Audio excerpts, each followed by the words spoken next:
shift. You know, we always live like, is it, I mean, I'm translating or transliterating, or, you know, the Yoruba proverb that the biggest masquerade always dances last. So, sir, Dr. Adebola, please, we'd like you to share your experiences with us regarding mentoring, your thoughts around it, and you know, who, I don't know if I dare say who has mentored you.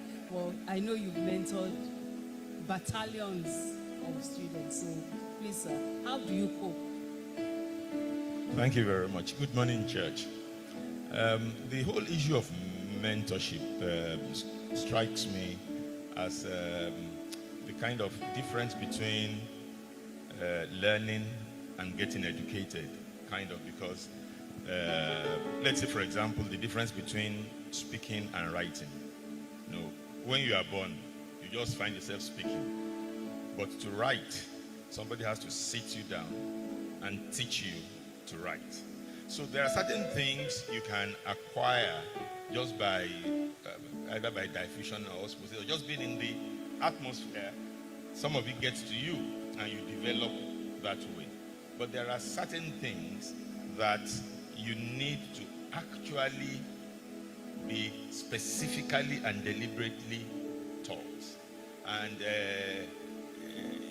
these are the things that sometimes mistakes you don't want to make before you know these things are not done. When a mother tells the child, looks at fire and does all that movement, juju and all that, that's saying, well, experience can be your best teacher, but there's a better teacher of being told. So generally, that is what mentorship is supposed to achieve, because as human beings, and even all living beings, lower animals, we are what we call reinforcement learners.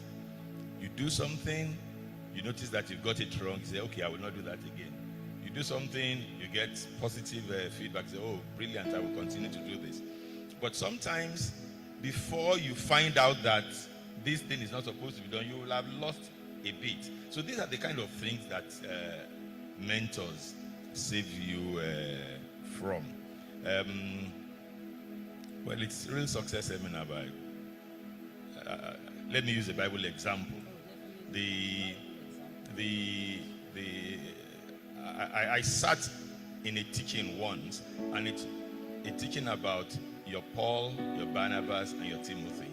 That every Christian should have a Paul, every Christian should have a Barnabas, and every Christian should have a Timothy. Your Paul is somebody you look up to. Your Barnabas is your peer, who you can compare notes with.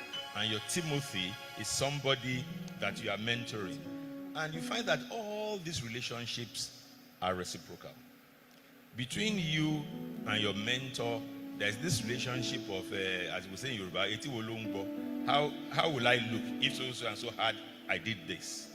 And with your peer too, there are things you've agreed on, you've prayed together, you've done this, and then you say, how can I now find myself in this situation when I'm supposed to have benefited from this person's experience? And also from your mentee, the examples you have given, the things you have shared, the ideas you have propagated, then for you now to find yourself in a place that contradicts some of the things you've told your mentee. So you find that the whole situation is reciprocal. Both the mentor and the mentee is encouraged along,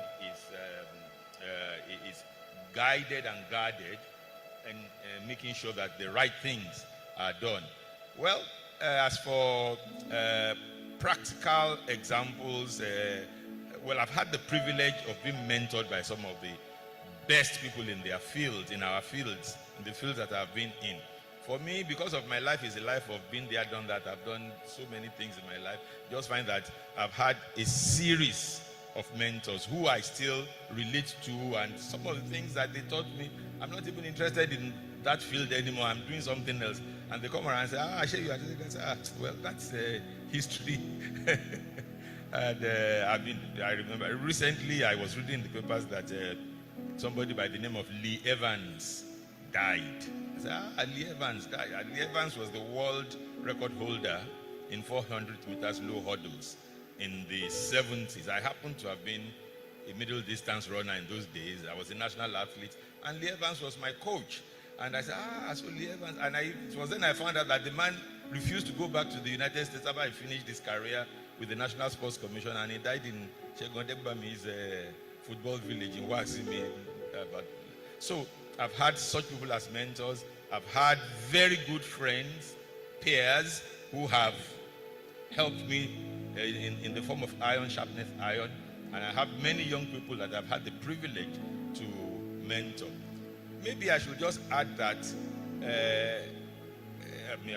my colleagues here have said that it's deliberate, but there's a whole lot of benefits involved in getting mentored and also mentoring.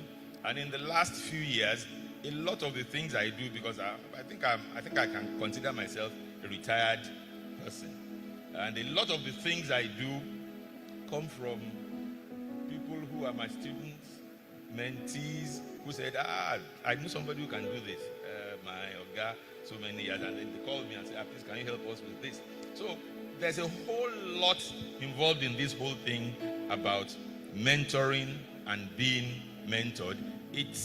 I think it's part of God's plan for human life. We are social animals. We are supposed to live in societies, in communities.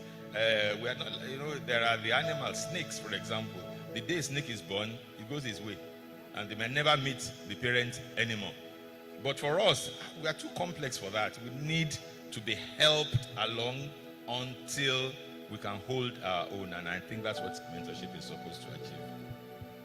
Well, are we going to clap for Dr. Adegbola, or we're too much in awe? I think that was awesome. I really thank you very much, sir. What I like the way you sort of like linked it, that it's like a multi-generational thing. It doesn't just, it's not okay, you have a mentor and you also must mentor someone. It's continual. It's continuous. And the way I've already learned so much. I don't think he spoke for 5 minutes, and I have learned so much already. And you used the example without even directly doing that, of having a Paul as your mentor, then having your peers, because you will of course have a peer group, and then having a Timothy. On your level is the Barnabas, and then below you to whom you're ministering, because mentoring is about ministry, really. You're ministering to someone. So you also have a Timothy, so that you're passing on those skills from one generation to another. Thank you very much, sir. Another round of applause for all three of them together now. Okay? Well, this is kind of like my footnotes, because we have only 3 minutes left. That's the thing about RSS. The time pressure is always tremendous. You have to skip so many things. There's just so much more that one can say. But okay, mentoring is nothing new at all. It's as old as hills. And like Dr. Adegbola said, iron sharpeneth iron. Okay, it's Proverbs 27:17. And it's interesting that he didn't even see that. Okay, Elisha was mentored obviously by Elijah. Likewise, Joshua was mentored by Moses, and the disciples were each mentored by Jesus. And even Jesus' template is very interesting. Group mentoring, because you can have one-on-one as well as group mentoring. In the group that I'm coordinating for my client, we have one-on-one. We assigned each of the mentees to a mentor. They asked for who they wanted to. We were able to match them, not perfectly, but then everybody was ultimately happy with their mentor. Okay, but then we also had group mentoring sessions, which was great because you also now had access to other mentors. So it's discipleship. It's a form of ministering to one another. And like Dr. Adegbola said, we're social animals. We're not like the lower animals that a dog can give birth to a child and actually literally eat it. It doesn't matter. We have the human connection is the most important, and that's what the divine connection seeks to establish in our midst. Okay. Now, do we have questions? We have time to take a number of questions. Yes. Okay, we'll take you, this gentleman. Anybody else? Sister Roti, your face looks like you have a question. I didn't discern correctly. Sorry. Sister Damola, that smile looks like a questioning one. That is one mentor there, sir. One mentee, rather. Okay. Yes, that is a mentee. And there's also reverse mentoring. Because I and a group of my friends actually got some younger guys, younger people to mentor us in a group mentoring session. We just wanted to understand millennials better from their own mouths. Are you ready, sir? Yes. Okay, please go ahead with your question. Good morning, Church. I have two questions, man. Just send it to me. Okay, let me pause this a little bit. Again, like I said, the full version of this message is available in the links that are above, or you just Google the Bridge Network. You're going to find